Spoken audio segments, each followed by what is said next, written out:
साधु साधु साधु। नमो तस् भगवतो अरहतो सम्मा संबुद्दस्स। नमो तस् भगवतो अरहतो सम्मा संबुद्दस्स। नमो तस् भगवतो अरहतो सम्मा संबुद्दस्स। साधु साधु साधु। दयेचे आगर, करुणेचे महासागर, विश्वाला शांती देणारे तथागत भगवान बुद्ध, तसेच त्यांचा सुविख्यात असणारा हा सद्धम्मावर आरूढ असणारा सदा पूजनीय श्रावक संघ, या तीनही रत्नाला माझे त्रिवार वंदन। तसेच माझे गुरुवर्य आचार्य उपाध्याय यांना सुद्धा माझे त्रिवार वंदन। भारतीय घटनेचे शिल्पकार बोधिसत्व डॉक्टर बाबासाहेब आंबेडकर यांच्या उपकाराची जाण ठेवून सर्वांच्या प्रती मंगल मैत्री। आपला कोणता विषय संपला होता आठवते?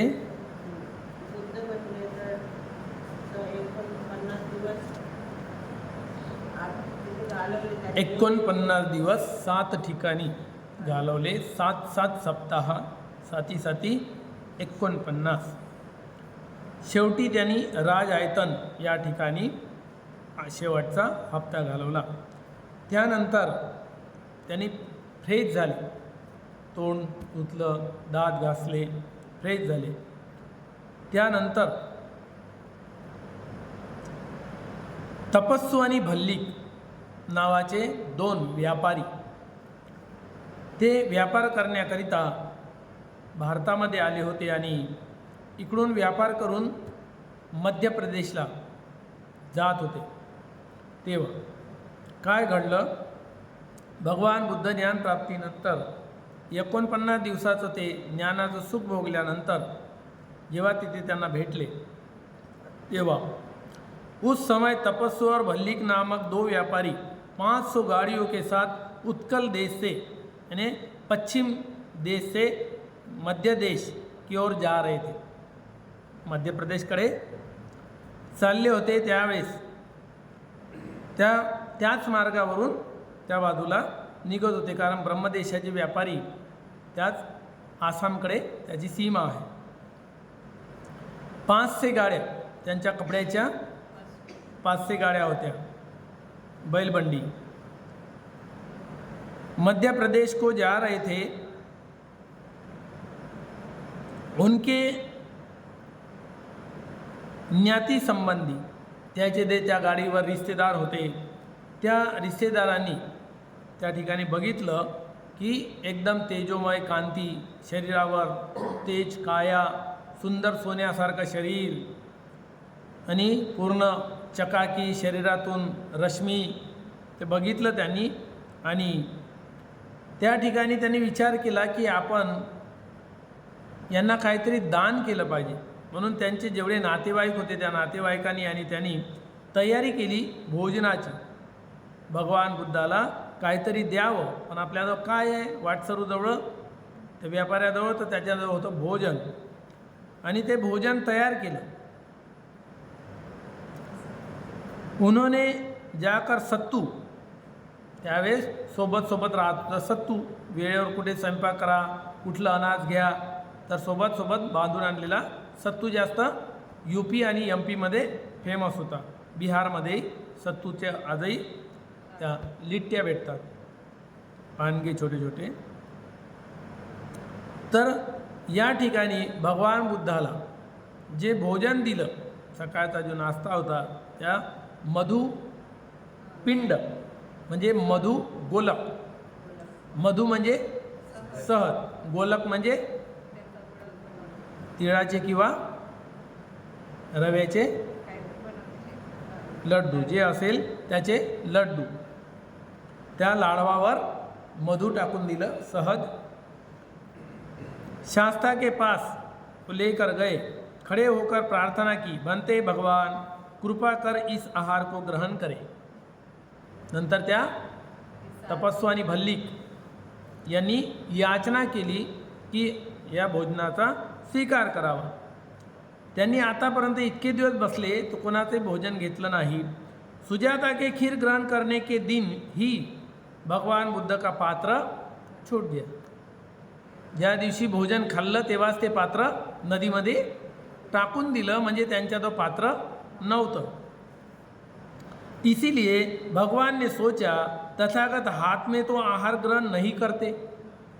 जितने भी बुद्ध हुए हैं कभी हाथ पर उन्होंने भोजन लिया नहीं. मैं किस बर्तन में आहार ग्रहण करूं. मनातल्या मनात विचार करू लागली की आता माझ्याजवळ भोजन घ्यायला काहीच नाही, कशाने भोजन करू. तब उनके विचार जानकर चारों दिशाओं के राजा, देवताओं के राजा, चारों दिशाओं के महाराज जो पात्र लेके आए, महाराजा इंद्रनील मनी के बने पात्र को ले आए. ते जसे धनुष्य राहते त्या धनुष्याच्या रंगाच्या रंगीबेरंगी असे त्याच्यामध्ये दिसणाऱ्या रेषा होत्या, चमकणारे काच होते, म्हणजे हिरे माणिक मोती लावल्यासारखं असं पात्र होतं रंगीन. ते घेऊन आले. भगवान बुद्धाने ते पात्र नाकारले. असे पात्र मी वापरत नाही. भगवान ने उन्हें अस्वीकार कर दिया. फिर उन्होंने सोचा, चारों दिशाओं के देवताओं ने सोचा और लेके आ गए. फिर मूंगे वर्ण के पाषाण के 4 पात्र ले. दगडाचे पात्र होते ते मुंगा कलर, थोडासा कथ्था, काळा, काळपट अशा मुंगा कलर, तो कलर चे पात्र आणले 4. चारों पात्र भगवान बुद्ध ने उनके ऊपर अनुकंपा करके स्वीकार किया. चारों पात्र और चारों के मुख के ऊपर एक एक पात्र चारों रख दिए. चारही पात्र एकावर एक ठेवून दिले भगवान बुद्धांनी. आणि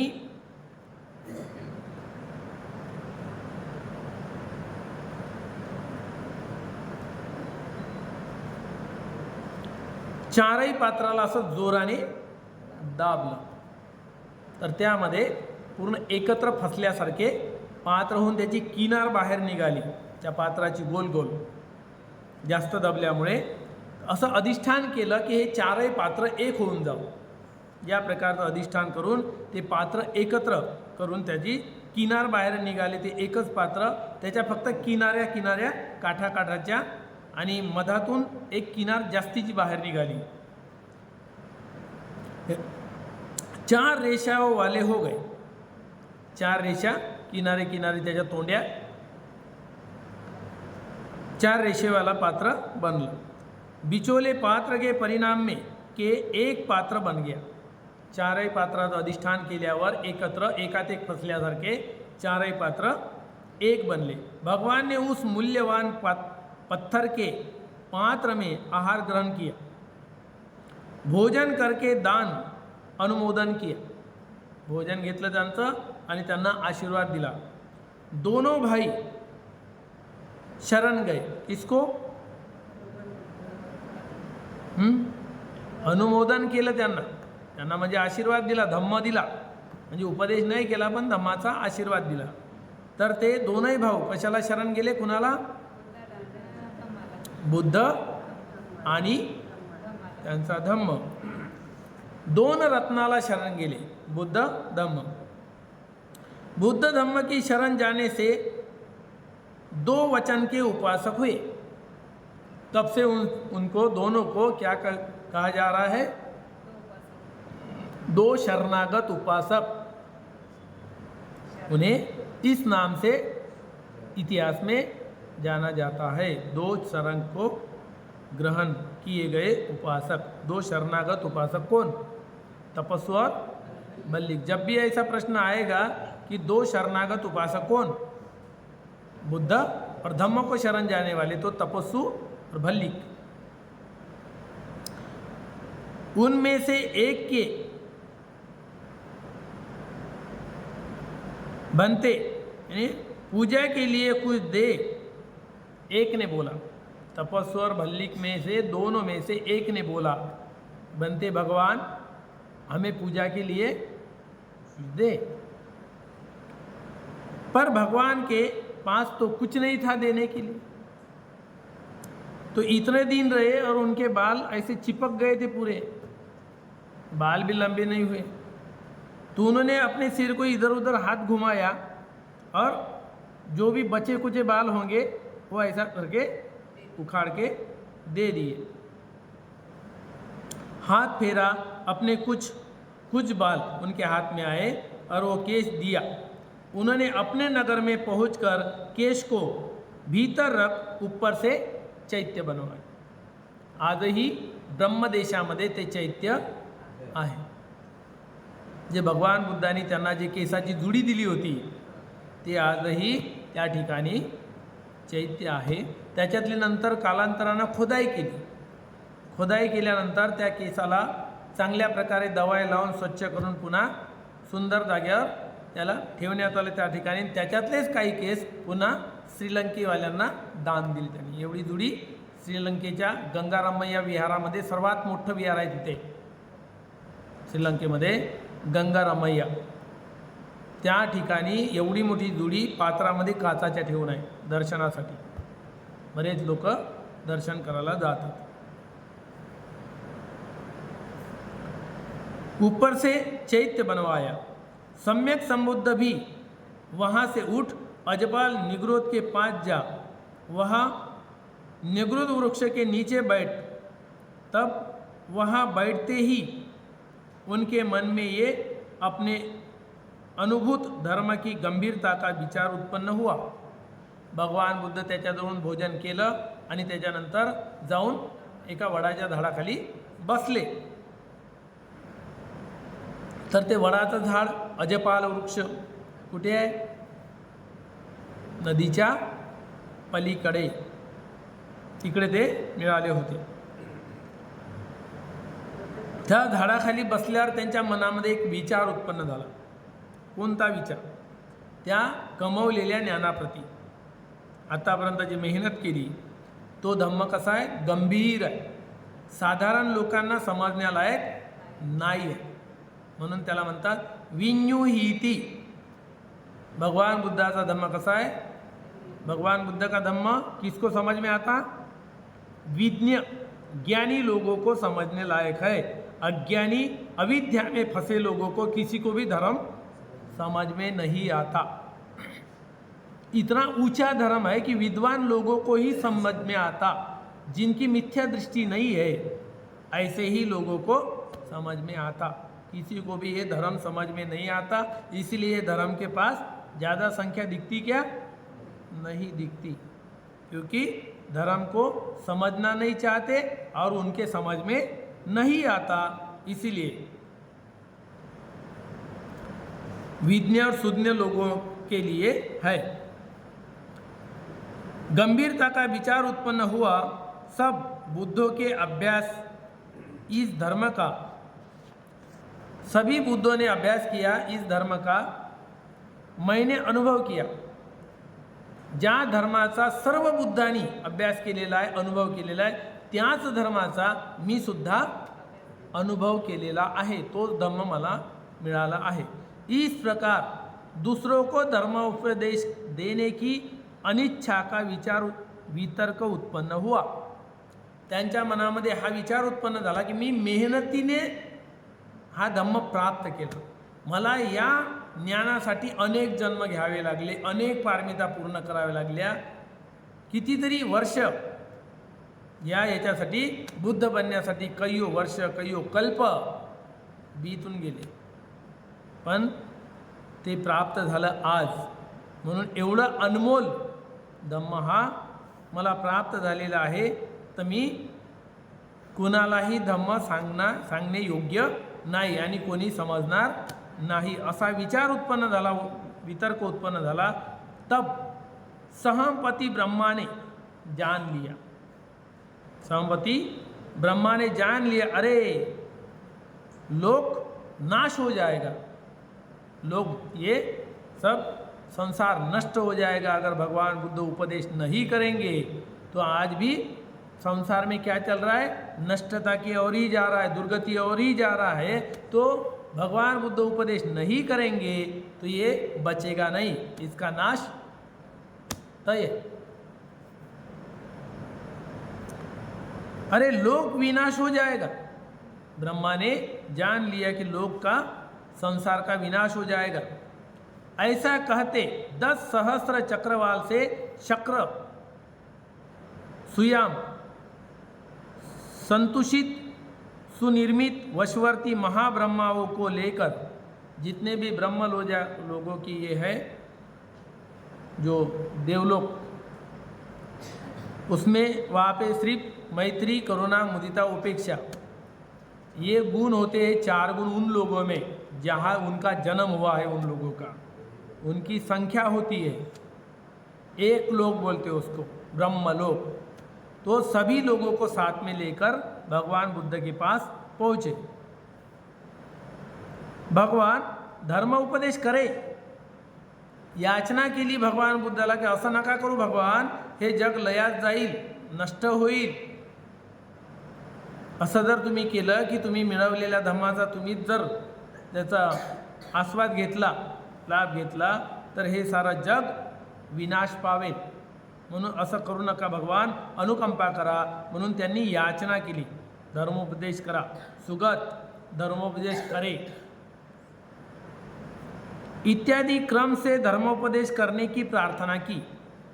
त्या ब्रह्मलोक होता, त्या लोकातले जेवढे लोक होते असे सदाचारी सद्गुणी या 4 तत्वाला धारण करणारे, सदैव त्यांच्या चित्तातून या 4 गुण वाहत राहतात, मैत्री, करुणा, मुदिता आणि उपेक्षा।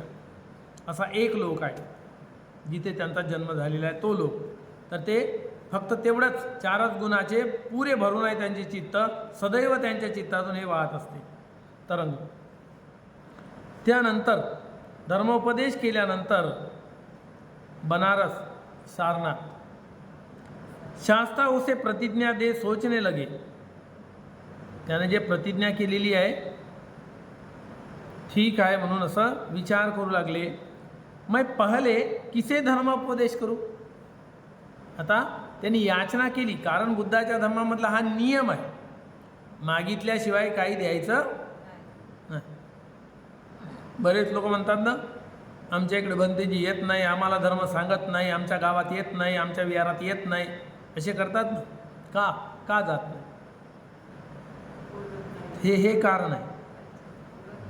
धर्म उपदेश करायला गेलं, 4-5 लोक आपण जोडले आणि सांगतो धम्म, ते आपले कामं सांगतात, मला इथं जायचं आहे, मला तिथं जायचं आहे, माझं हे काम बाकी आहे, ते काम बाकी आहे।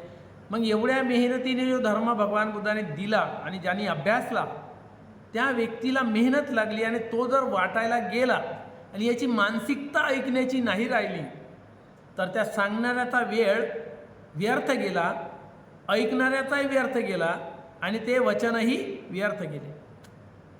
म्हणून सांगत नाही, जोपर्यंत मागत नाही, बंदेजी आम्हाला उपदेश करा, आम्ही याचना करतो, आम्हाला शील द्या, मागणी करावी लागते। उठसूट कोणालाही सांगता येत नाही, कोणालाही जबरदस्तीनं घे थांब मी धम्म सांगतो तुला, बिलकुल नाही।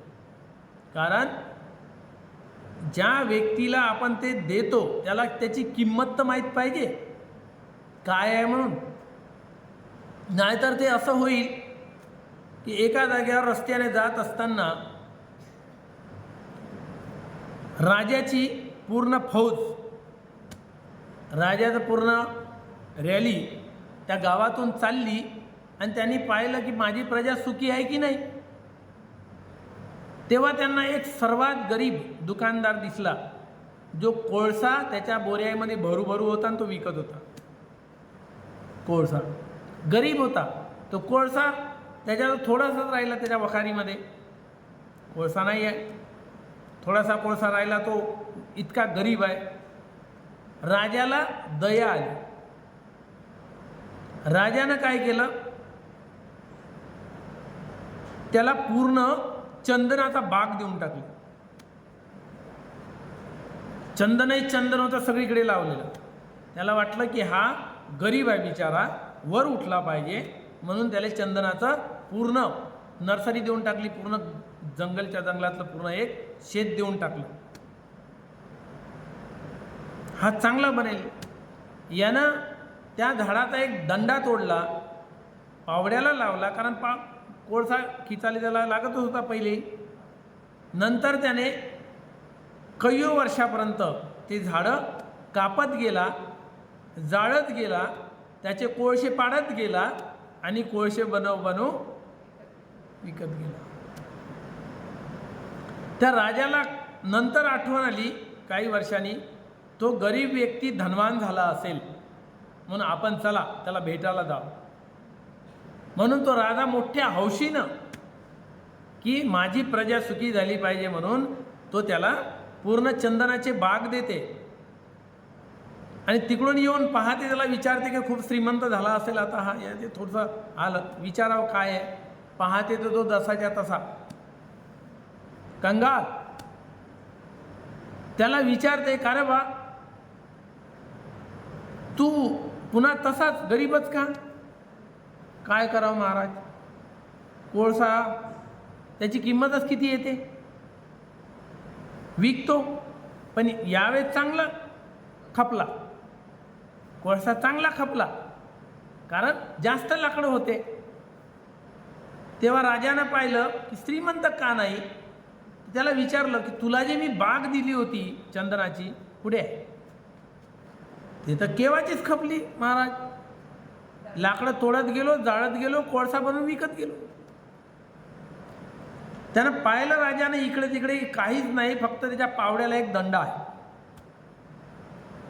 त्याला सांगितलं एक काम कर, याच्यातला दंडा काढ आणि मार्केटला जा आणि याची किंमत हर दुकानामध्ये विचार, पण देऊ नको. विचारायला लागला. सारे हजारो बजारो रुपये सांगायला लागले. 10,000, 20,000, 30,000, 40,000, 50,000 देतो, काढी दे, तो दंडा दे. त्याला विचारायला एवढूशा दंड्याची एवढी किंमत कशी काय. तेव्हा तो वापस आला, त्याला देऊ नको म्हणून सांगितलं, वापस आणलं. महाराज हा दंडा वापस आला. काय म्हणे लोक घेणारे, लय पैसे म्हणते याचे एवढीच्या दंड्याचे. महाराज असं आहे तरी काय याच्यात त्या दंड्यामध्ये. तेव्हा राजानं मस्तकावर हात लावला की कोणाच्या हातात मी बाग सोपवली. ज्याले कवडीची अक्कल नाही, किंमत नाही त्याची चंदनाची, अशाच्या हातामध्ये बाग सोपवली मी. सारं त्यानं फुर्र करून टाकलेला आहे, कोळसा करू करू. आणि एवढंसा दंडा मग सांगितलं त्याला, हा रे हा चंदनाचा दंडा आहे, याची किंमत भरपूर आहे. तू जर याला विकलं असतं मार्केटला आतापर्यंत तू इतका श्रीमंत झाला असता, पण तुला याची काही किंमत नाही. म्हणून धर्माची किंमत त्याच लोकांना आहे जे पुराण्या पुण्याचे भागीदार आहेत. धर्माची किंमत सर्वाला नाही आणि सर्व येऊ शकणार नाही. जबरदस्तीने आणाल तरी 5 मिनिट थांबेल, बोर होऊन जातील, घराकडे जातील. हे चंदन आहे. तसंच आहे समाजात. काय समाजात तसंच आहे की चंदनाची किंमत काय आहे, ज्याला समजली तो धावत येतो, खिचत येतो.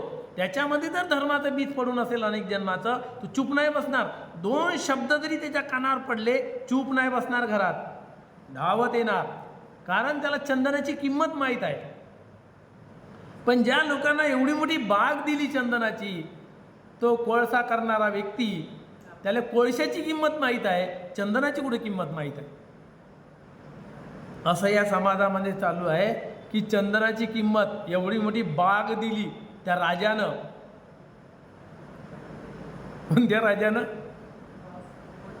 दिली ना चंदनाची बाग, किंमत नाही याची आपल्याला माहीत, किंमत नाही, आपण मोजू शकत नाही. इतकी अनमोल बाग, मोल नाही करू शकत कोणी. एवढी मोठी बाग देऊन ज्या लोकांना दिली ते लोक कुठून आले, कोळशाच्या खदानीतून आले.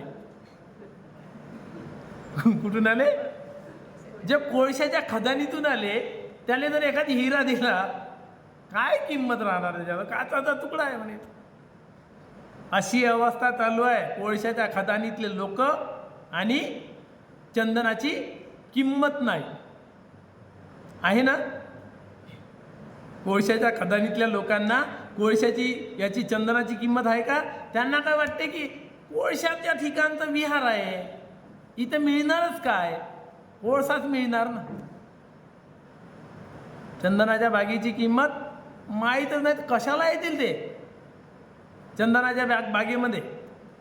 ही अवस्था आहे. म्हणून भगवान बुद्धाला विचार आला होता की मी कोणालाही जर धर्म सांगीन आणि त्याने जर मन लावून ऐकला नाही तर माझा वेळ जाईल, त्याचा वेळ जाईल. आणि त्याने मन लावून ऐकलाय पण त्याला जर तो समजला नाही तर माझाही वेळ जाईल ना त्याचाही वेळ जाईल. आणि त्याला समजलाय पण त्या मार्गावर जर तो चालला नाही तर माझाही वेळ जाईल आणि त्याचाही वेळ. म्हणजे त्या धम्माचा काही लाभ होईल का? होणारच नाही.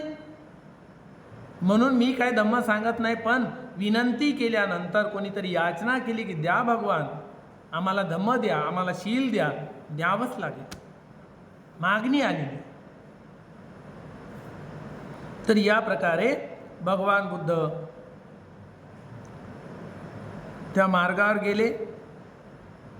बनारस, सारनाथ.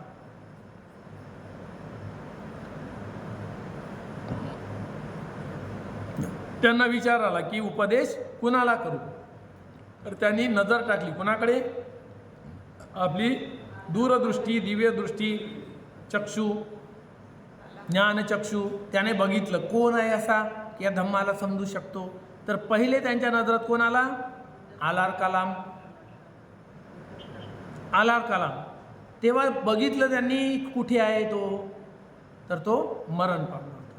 त्याच्यानंतर आता कोणाला धम्म देऊ? लवकरात लवकर त्याने विचार केला, पाहिलं तर उदक रामपुत्त. पता लागला. आता 1 हप्ताच झाला गेला. पता लागला की तो सुद्धा आता नाही आहे, 1 हप्ता झालेला आहे. तो आलार कलाम 1 हप्त्याच्या पहिले गेला. उदक रामपुत्त कालच रात्री गेला, माहित पडलं. मालूम हुआ कि वह भी उसी रात को मर गया. तब सोचा पंचवर्गीय भिक्षुओं ने मेरा बहुत उपकार किया, मेरे ऊपर बहुत उपकार किया, मेरे साथ साथ में रहे, मुझे भोजन दिया. चारिका को जाते थे तो मुझे लाकर देते थे, साथ साथ में रहते थे, सेवा किया. पंचवर्गीय भिक्षु के बारे में प्रश्न हुआ, वह इस समय कहाँ है. विचार उत्पन्न झाला का आता ते ठीक आहे, ती त्या पात्रतेचे आहे, इथपर्यंत आलेली आहे ज्ञानग्रहण करण्याच्या, खूप त्यांनी कठोर तप केलेलं आहे, पण ते आता कुठे आहे. तर त्यांनी शोध घेतला, आपली दृष्टी टाकली संपूर्ण याच्यावर की कुठे मिळेल. तर लक्षात आलं त्यांच्या वाराणसी, बनारस जवळ एक मृगदाय नावाचं वन आहे. तिथे मृग म्हणजे हरण खूप आहे. हरण त्या बगीच्यामध्ये खूप विहार करत होते, वास करत होते. तिथे त्या ठिकाणी ते 5ही लोक वास करत आहे असे जाणल्यावर वहाँ जाकर धर्मचक्र प्रवर्तित करने का विचार किया. धम्मचक्र प्रवर्तन कुठे करावं? त्या ऋषीपतन मृगदाय वन. ऋषी म्हणजे सारे संन्यासी जे या मार्गावर आरूढ झालेले आहेत ते कुठे राहत होते? पत्तन म्हणजे सभा. पत्तन, ऋषी पतन. पतन म्हणजे सभा भरत होती. कोणाची? ऋषी लोकाची, संन्यासी लोकाची. त्याच ठिकाणी सभा भरत होती नेहमी. जेवढे ऋषी मुनी झालेले आहे, ते भिक्षू झालेले आहे, त्यांची सारी सभा तिथेच भरत होती. म्हणून त्याचं नाव आहे ऋषी पत्तन. विचार किया धम्मचक्र प्रवर्तन यहीं पे करूँगा. कुछ दिन तक बोधि मंड के आस-पास ही भिक्षाचार कर विहार करते रहे. काही दिवसापर्यंत बोधिमंड जिथे ज्ञान प्राप्ती केली त्याच्यात अवतीभवती चारिका करत जायची जवळजवळ आणि तिथेच राहायचं.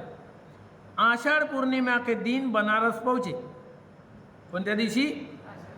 आषाढ पौर्णिमेला बनारसला गेले. मैं पहुंचने के विचार से, तिथे जाण्याचा विचार केला. चतुर्दशी को प्रातःकाल जल्दी से, सकाळी. चतुर्दशी म्हणजे अमावस्या. चतुर्दशीच म्हणजे अमावस्या. पौर्णिमा हे झालेली आहे इकडली. कोणती पौर्णिमा झाली? वैशाखी पौर्णिमा संपली. त्याच्यानंतर हळूहळू ते काही दिवस तिथे राहिले. त्यानंतर हळूहळू पैदल निघणे आहे. तर ते आषाढ पौर्णिमेच्या पहिले काय येते? अमावस्या. चतुर्दशी म्हणजे 14वा दिवस. दशी म्हणजे 10, चतु म्हणजे 4. 14वा दिवस पौर्णिमेच्या नंतर जो येते 14वा दिवस, त्या ठिकाणी पहिले जे अमावस्या येते या पौर्णिमेच्या पहिले, त्या अमावस्येला चतुर्दशी को प्रातःकाल तड़के ही पात्र लेकर चिवर लेकर 18 योजन के मार्ग पर चल पड़े. 18 योजन लंबा मार्ग, त्या मार्गावर पैदल पैदल चालले.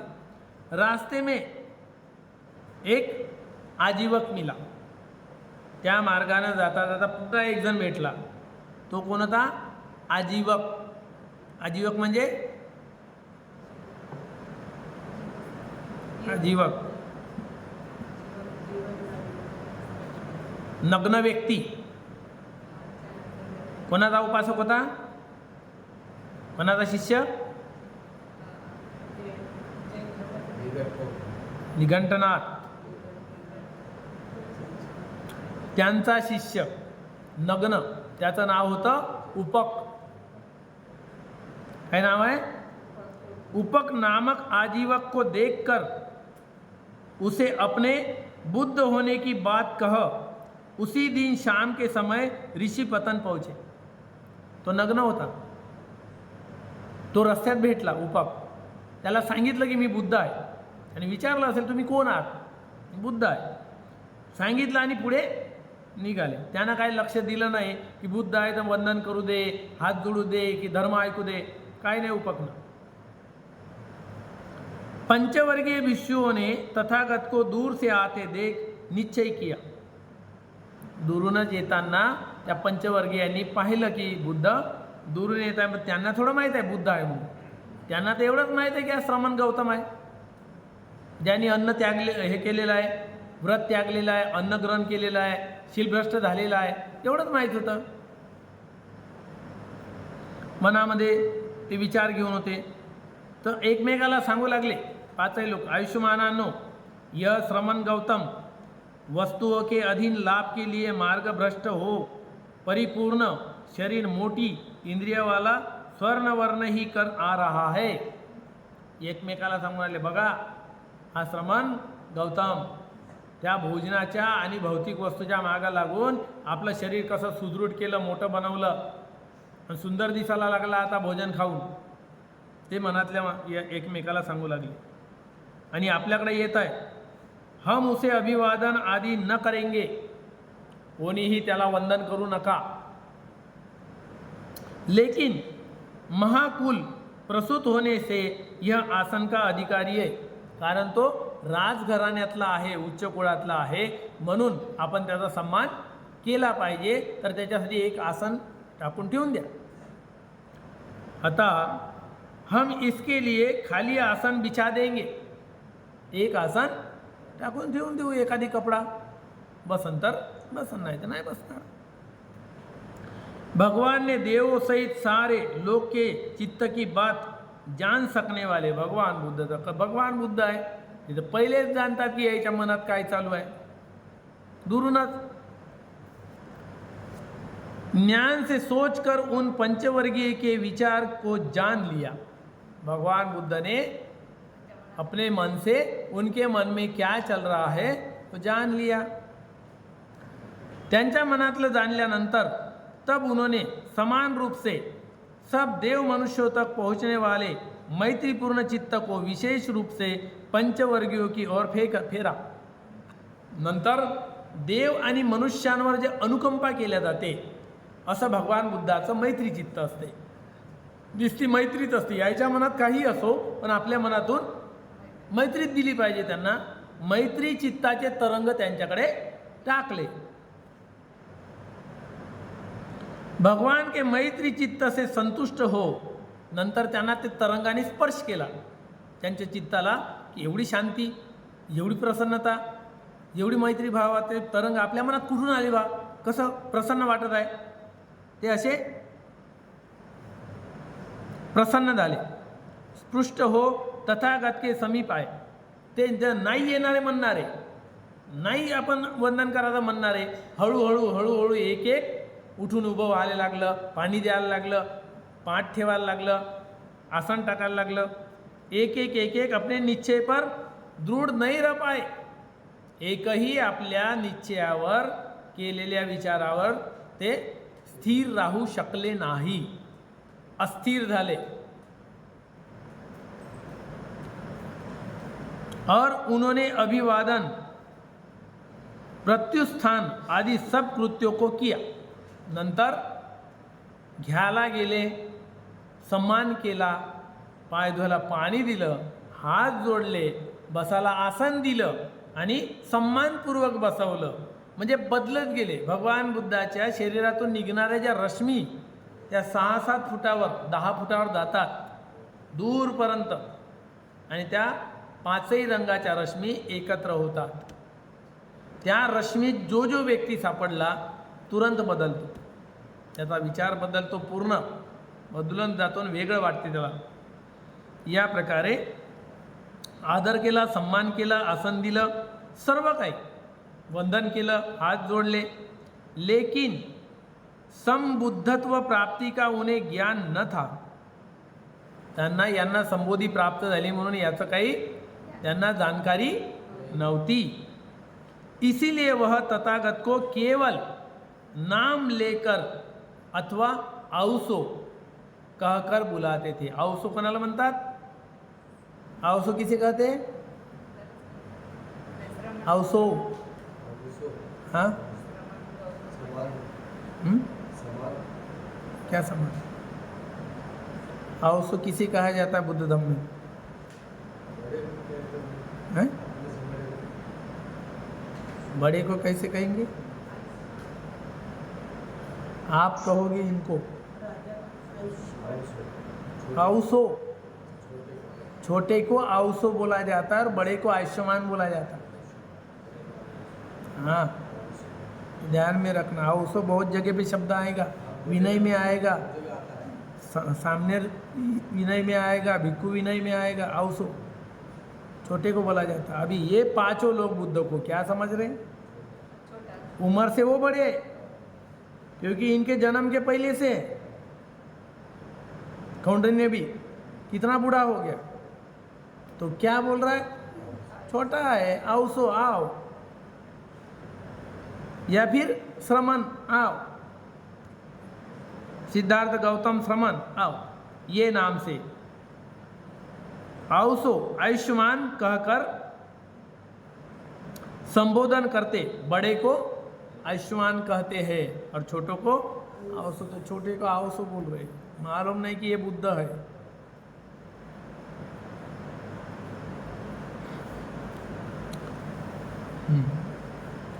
यहाँ तक भगवान बुद्ध पहुँच गए हैं. आगे चलकर उपदेश के लिए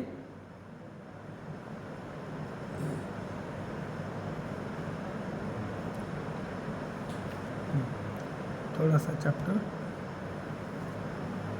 उपदेश का थोड़ा सा ले ले, थोड़ा सा है, 2-4 लाइन. प्रथम उपदेश, उन 5 को भगवान बुद्ध उपदेश बाद में करते हैं. उसका नाम है धम्मचक्र प्रवर्तन. धम्मचक्र प्रवर्तन.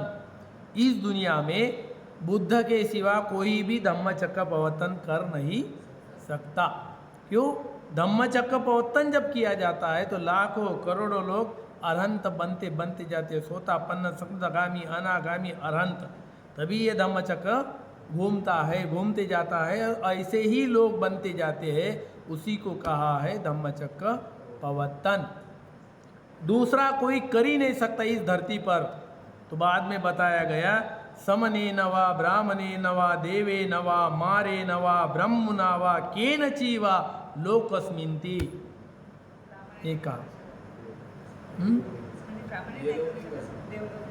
इस दुनिया में, इस धरती पर नहीं, कहीं पर भी समने नवा कोई दूसरा श्रमण धम्मचक्र प्रवर्तन नहीं कर सकता। ब्राह्मणे नवा कोई ब्राह्मण धम्मचक्र प्रवर्तन नहीं कर सकता। समने नवा ब्राह्मणे नवा देवे नवा कोई देव कितना भी बड़ा हो धम्मचक्र प्रवर्तन नहीं कर सकता। देवे नवा मारे नवा मार भी भाग जाता है, लेकिन धम्मचक्र प्रवर्तन नहीं कर सकता। देवे नवा मारे नवा ब्रह्म नवा ब्रह्मा भी, कोई भी ब्रह्मा ब्रह्मलोक से धम्मचक्र प्रवर्तन नहीं कर सकता। केन चीवा कोई भी नहीं, बुद्ध के सिवा इस धरती पर धम्मचक्र प्रवर्तन कोई भी नहीं कर सकता। किसी में बल नहीं है, 10 बल चाहिए उसके लिए। 10 बल तनुजंग, 10 बल बुद्ध के वो तब होता है। 10 पारमिता जिसने पूरी की हो, जो सम्यक संबुद्ध बना हो, जिसके पास 3 प्रकार का ज्ञान हो, वही धम्मचक्र प्रवर्तन करता है। ये सब समाज में मूर्खता चल रही है, अभी तो अज्ञान चल रहा है। उठ छुट कोई भी बोर्ड बना देता है। अभी देखो ना, आएगा अभी अक्टूबर महीना आने दो, गल्लो गली में लगेगा धम्मचक्र प्रवर्तन, धम्मचक्र प्रवर्तन। इतनी मूर्खता भरी हुई है ये समाज के लोगों में, अज्ञानता भरा हुआ है कि कौन क्या कर सकता है मालूम ही नहीं।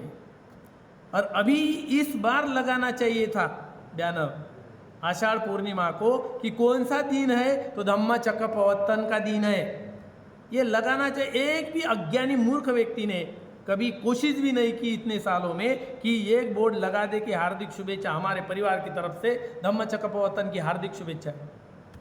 एक को भी अक्ल नहीं आई, अभी तक के ज्ञान नहीं आया, और कुछ भी मालूम नहीं कि किसे धम्मचक्र प्रवर्तन कहा जाता है और कौन कर सकता है, मालूम ही नहीं।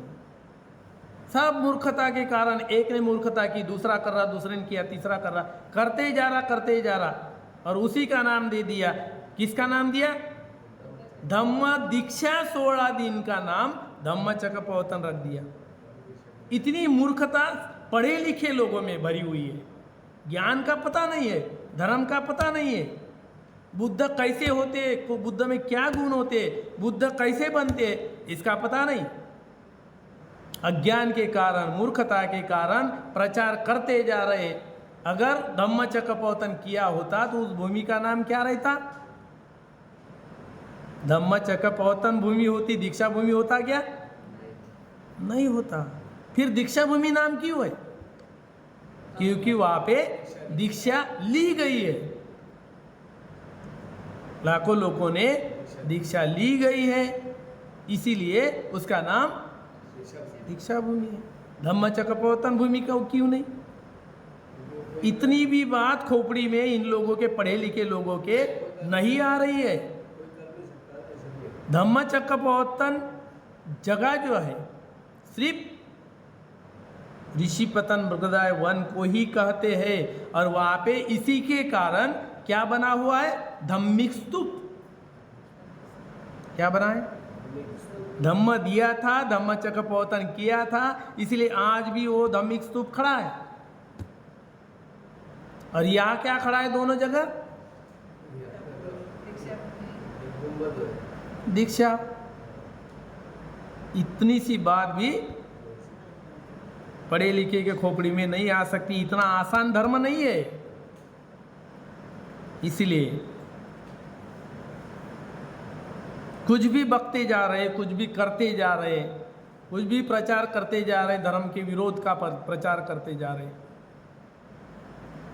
बहुत बड़ा चक्र जब धम्मचक्र प्रवर्तन कोई कर ही नहीं सकता, और बोधिसत्व तो बिल्कुल ही नहीं। क्यों?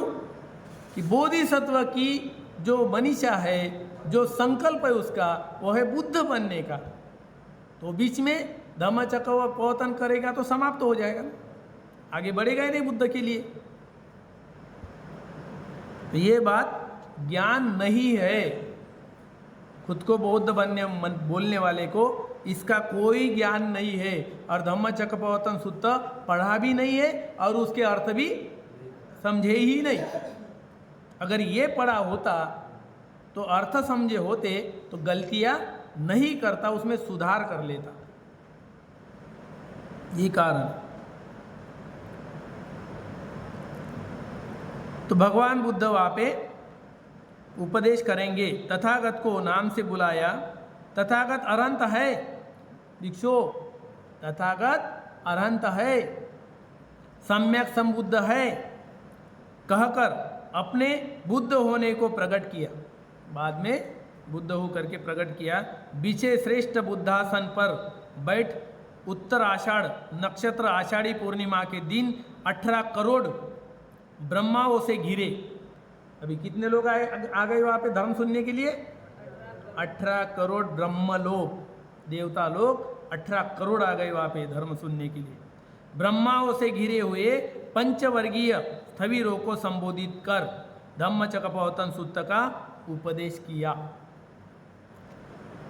उनमें से स्थविर अन्य कौंडन्य उपदेशानुसार ज्ञान का विकास करते हुए सूत्र की समाप्ति पर 18 करोड़ ब्रह्माओं सहित श्रोतापति फल में स्थित होगा। धम्मचक्र प्रवर्तन का अर्थ ही यही है कि जब घूमता है धम्मचक्र प्रवर्तन होता है तो कितने सारे लोग अरहंत बनते हैं। श्रोतापति फल मार्ग में, मुक्ति के मार्ग में पहले इसमें अवस्था में आ गए, स्थित हुए। तब बुद्ध वर्षा काल के लिए वही ठहर गए। आषाढ़ पूर्णिमा से वर्षा ऋतु लग जाता है और उसी को कहा गया है कि अयं वस्सान कालो, ये वर्षा काल है। अगले दिन वप्प, पहले दिन कौंडिन्य, फिर दूसरे दिन वप्प, स्थविर को उपदेश करते विहार में ही बैठे रहे। शेष 4 जने भिक्षा मांगते गए। वप्प स्थविर पूर्वाह्न में ही श्रोतापत्ति फल को प्राप्त हुए। सुबह सुबह दूसरे दिन वप्प भी श्रोतापन्न हो गया मुक्ति के, अभी जाएंगे। इसी क्रम से अगले दिन फिर तीसरे दिन भद्दीय स्थविर, फिर अगले दिन महानाम और 5वें दिन फिर अगले दिन अश्वजित महास्थविर, सबको श्रोतापत्ति फल में स्थिर कर पक्ष के 5वें दिन आषाढ़ पूर्णिमा से एक एक दिन कितना पूजनीय है हमारे लिए, कितना पूजनीय है। पहले दिन कौंडन्य बनते, फिर वप्प बनते, फिर वप्प के बाद भद्दीय, उसके बाद महानाम, फिर अश्वजित। एक एक दिन हमारे लिए महत्व का है, एक एक दिन हमारे लिए पवित्र है, चिंतन करने लायक है। देखो अनंत अवस्था में स्थित हो गए, पहले क्रमांक पे आगे आगे चलते गए, बढ़ते गए। अश्वजित महास्थविर सब श्रोतापत्ति फल में स्थिर पक्ष के 5वें दिन 5 जनों को एकत्र कर अनंत लक्षण सूत्र का उपदेश किया। ये धम्म उपदेश किया, धम्मचक्र घुमाना, उसके बाद दूसरे सूत्र का उपदेश किया, वो है अनंत लक्षण सूत्र। अनित्य है, सब अनित्य है, उसका वो लक्षण सूत्र का उपदेश किया।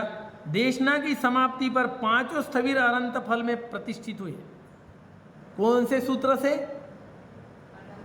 अनंत लक्षण सूत्र से अनंत हो गए। उन्होंने ये बताया कि ये सब जितना भी दिख रहा है, उत्पन्न हो रहा है, नष्ट हो रहा है, ये सब क्या है? अनित्य है, नित्य कुछ भी नहीं है। सुनते सुनते उन्होंने देखा कि सब बदल रहा है, सब बदल गया है, अनित्य है, नित्य कोई भी नहीं है। तो इसका ज्ञान हो गया और तुरंत चारों के चारों, पांचों के पांचों अनंत। 5वें दिन तब शास्त्रा ने यश कुल पुत्र की योग्यता देख, बाद में आया कौन? अभी ये 5 हो गए अनंत, भगवान बुद्ध को पकड़ के 6 हो गए अनंत। अभी यश का भी इतिहास सिद्धार्थ गौतम जैसा है। रात मनोरंजन में जाती थी, नर्तकियाँ नाचती थी, वाद्य बजता था, रात रात भर उनके यहाँ नाच गाना चलता था।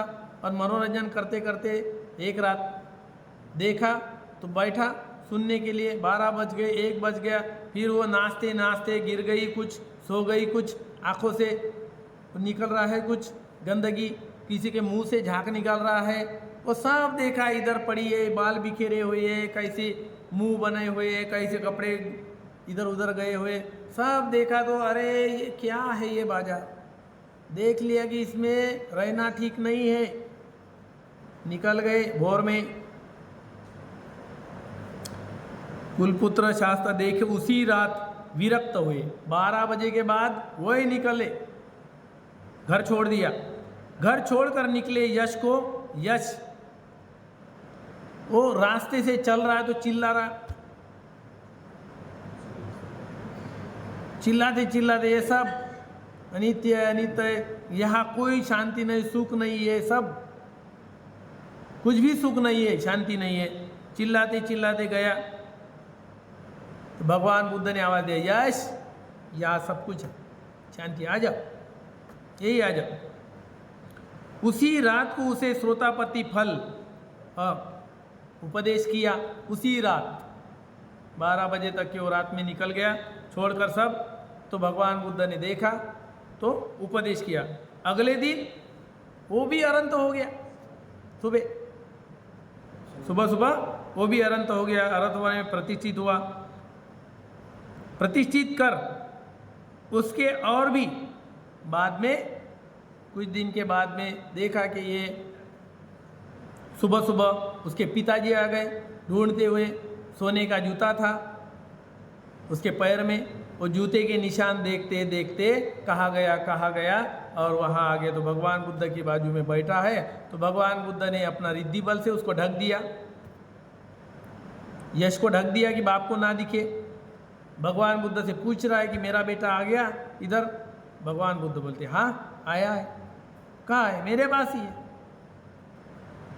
तो उनको फिर दिखाया ये तुम्हारा बेटा है।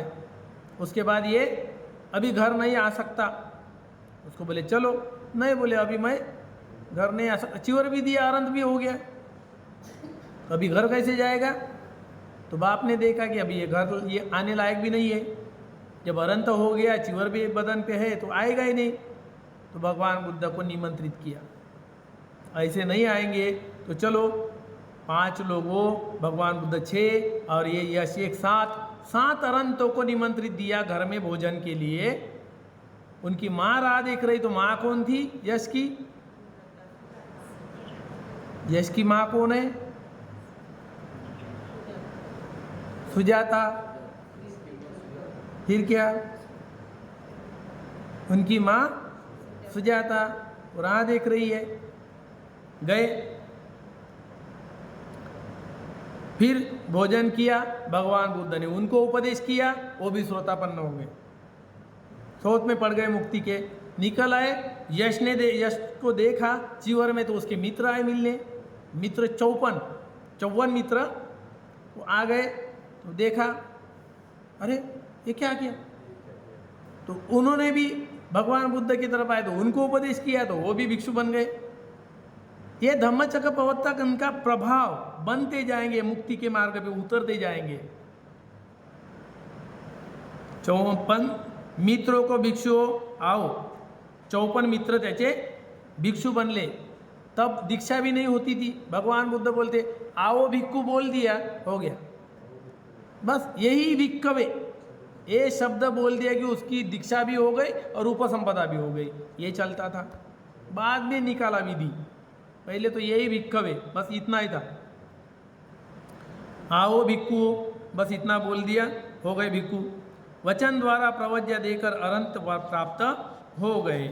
तो भगवान बुद्ध के शिष्य 5, भगवान बुद्ध एक 6 और ये 54, उनके